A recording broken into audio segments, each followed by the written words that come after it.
Hello everyone, welcome you all in my YouTube channel Ravi Sir Biology, and today's session is for respiration in human for 10th standard. The very first chapter is life processes. In this chapter, we have studied so far the types of respiration and aerobic, anaerobic, fermentation, everything we have completed, and today we will talk about human respiration. For that, we need to explain about the human respiratory system. So for the safety of shortage of timing, I have drawn it already so that we can understand the diagram by sketching the name, by leveling the name easily. So this is a human respiratory system, basically made up of the lungs. A pair of lungs are there inside the chest cavity, and it is protected by the rib cage. Rib cage is a cage-like structure made up of 24 ribs.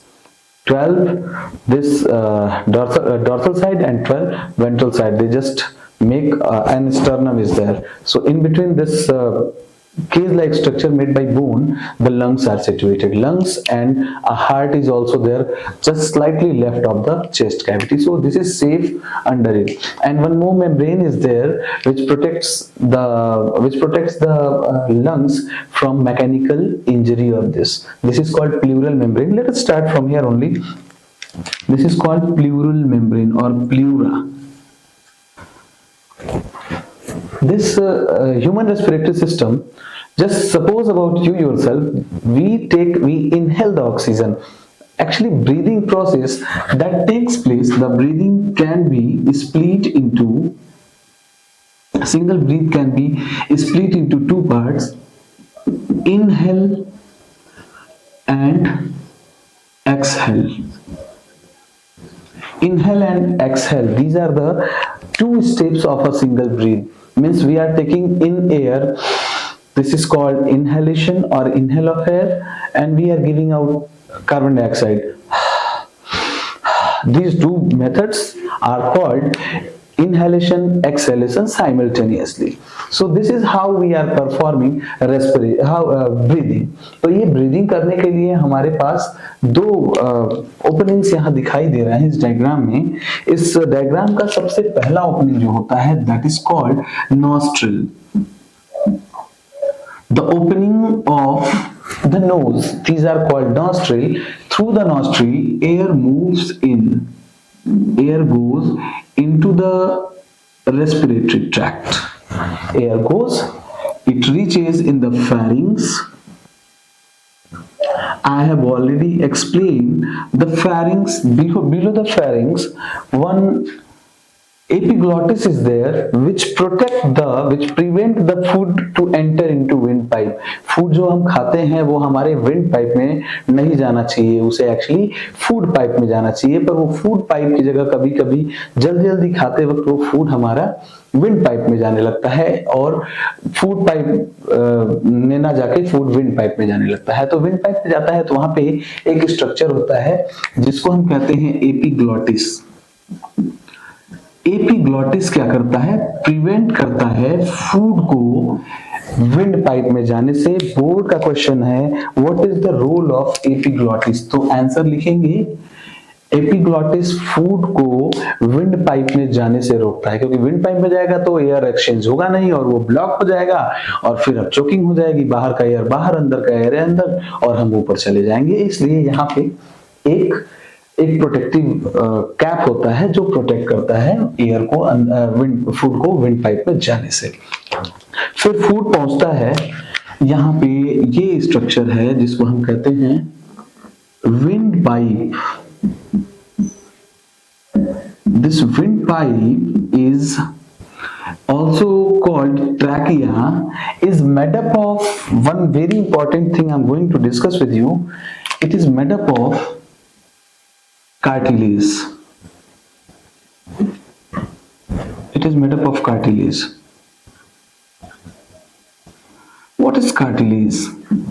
So our ear pinna, this ear pinna, you can see, we can fold it, but once we leave it, it goes its own position.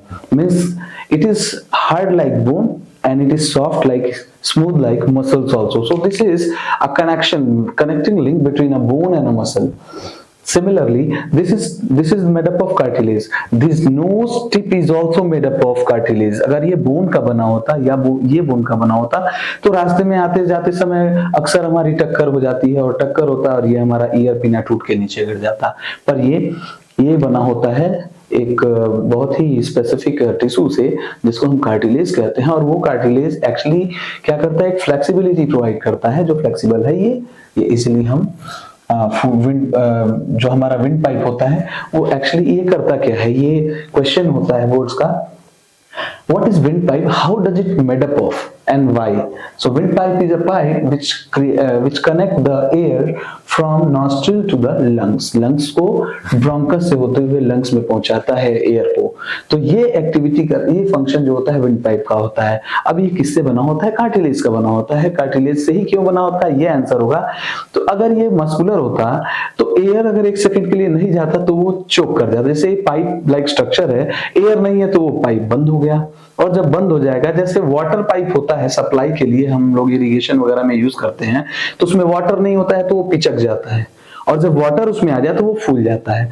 तो ऐसे ही wind pipe अगर ऐसे ही muscle का बना होता तो wind एक second के लिए हमें ब्रीदिंग ना हो पाया बॉडी में बाई चांस और बाई एनी हाउ, तो वो हम पिचक जाता है, और पिचक जाएगा तो चिपक जाएगा और एयर अंदर बाहर नहीं जाएगा, फिर चोकिंग हो जाएगी और कोलैप्स कर जाएगा और इस तरह डेथ कॉज हो सकता है। इसीलिए ये इसका बना होता है। अनदर एग्जांपल कार्टिलेज का बना होता है। Another reason behind the trachea is made up of cartilage.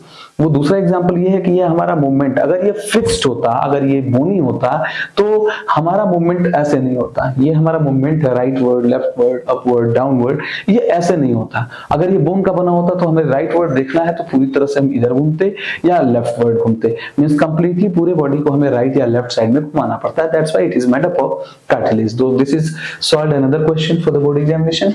Air goes down and it goes to two branches from windpipe. These two branches are nothing but they are called bronchus. Singular is bronchus and there are two branches, so have written it bronchi. This bronchi that goes into the so many branches, blue colored branches I have drawn. It is not actually blue in color, I have drawn it just because of differentiation. These blue color branches are called bronchioles. These are called bronchioles. So air goes down from bronchi, both the bronchi means it comes to windpipe और यहाँ से दो branches में divide हो गया। इस lungs में भी हो जाता है। इस लंग का भी स्ट्रक्चर इसी की तरह होता है, पर मैंने एक ही बनाया है हमारे कन्वीनियंस के लिए। यहाँ पे एयर आएगा, इन ब्रांचेस से होते हुए ये रेड कलर के मैंने बॉल लाइक स्ट्रक्चर्स बनाए हैं, बहुत ढेर सारे होते हैं ये बॉल लाइक स्ट्रक्चर्स। ये होते हैं साइट ऑफ गैसियस एक्सचेंज। नाम होता है इसका एल्वियोलस और प्लूरल होता है alveoli. Alveoli is plural of alveolus and this is the site of gaseous exchange, and this is a board examination question also for 10th standard. Site of gaseous exchange.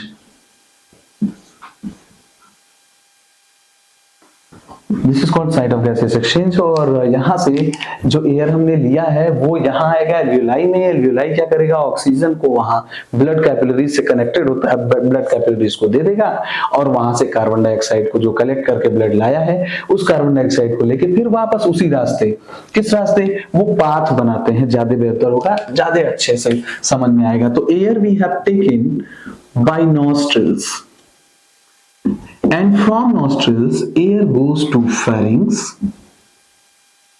From pharynx air goes to windpipe. From windpipe air moves to the two branches here, these are called bronchus. From bronchus air goes to so many branches in the lungs, inside the lungs. These branches are called bronchioles. Then air goes to bronchioles, and finally it goes to the site where exchange can be done and is called alveoli. बस ये याद रखना है, जो मैंने chain बनाया है ना, ये nostril, pharynx, wind pipe, bronchus, bronchioles और एल्वियोलाई। यहां से यहां तक हमें ऐसे याद रखना है, बस ये सीरीज याद रखेंगे, ये डायग्राम ड्रॉ कर देंगे और हमारा कंप्लीट हो जाएगा ये question. So once again let us see, nostril से एयर जाएगा, ऑक्सीजन रिच एयर जाएगा हमारे रेस्पिरेटरी ट्रैक्ट में, फिर वहां से फेरिंक्स से होते हुए विंड पाइप में जाएगा, और यहाँ विंड पाइप में आने के बाद दो ब्रांच में डिवाइड हो रहा है, इन दोनों ब्रांच को कहते हैं ब्रोंकस। ब्रोंकस सिंगुलर होता है और प्लूरल होता है ब्रोंकाई। ब्रोंकाई से एयर जाता है, ये ढेर सारी ब्रांचेस हैं इसके अंदर, ब्लू कलर का मैंने लंग्स के अंदर बनाया है, दैट इज कॉल्ड ब्रोंक्यूल्स। और फिर लास्ट में साइट ऑफ गैसियस एक्सचेंज है, रेड कलर के छोटे छोटे बॉल लाइक स्ट्रक्चर्स होते हैं, 1000 structures are there which are called alveoli, which is a site of gaseous exchange. यहाँ पे स्टार्स बना लें, so that we will remember this may be a part of your board examination. So this is all about the human respiratory system. This is human respiration. This is how the same pathway will be taken place. This is for inhaling of air. This is called inhalation. Second step of breathing is exhalation. In the same pathway, the air goes back. Actually, ये यहाँ पे जो alveolus है, वो alveolus का structure देखो ऐसे होता है, इसको मैं बड़ा कर रहा हूं, ऐसे होता है एल्वियोलस। और ये एल्वियोलस जो है, एल्वियोलस के ठीक बगल से यहां से इससे चिपक के ढेर सारे ब्लड कैपिलरीज गए हुए हैं, बहुत ढेर सारे ब्लड कैपिलरीज गए हैं। इस ब्लड कैपिलरीज में ढेर सारे ये ब्लड सेल्स हैं, ब्लड है इसमें। ये ब्लड हार्ट से आया हुआ है, पूरे बॉडी से आया हुआ है, जो क्या करता है, जिसके पास ऑक्सीजन होता है, सॉरी कार्बन डाइऑक्साइड पूरे बॉडी का, तो पूरे बॉडी का जो कार्बन डाइऑक्साइड है ना, पूरे बॉडी का कार्बन डाइऑक्साइड वो यहां दे दिया, CO2, पूरे बॉडी का CO2। ये capillaries, this is blood capillary,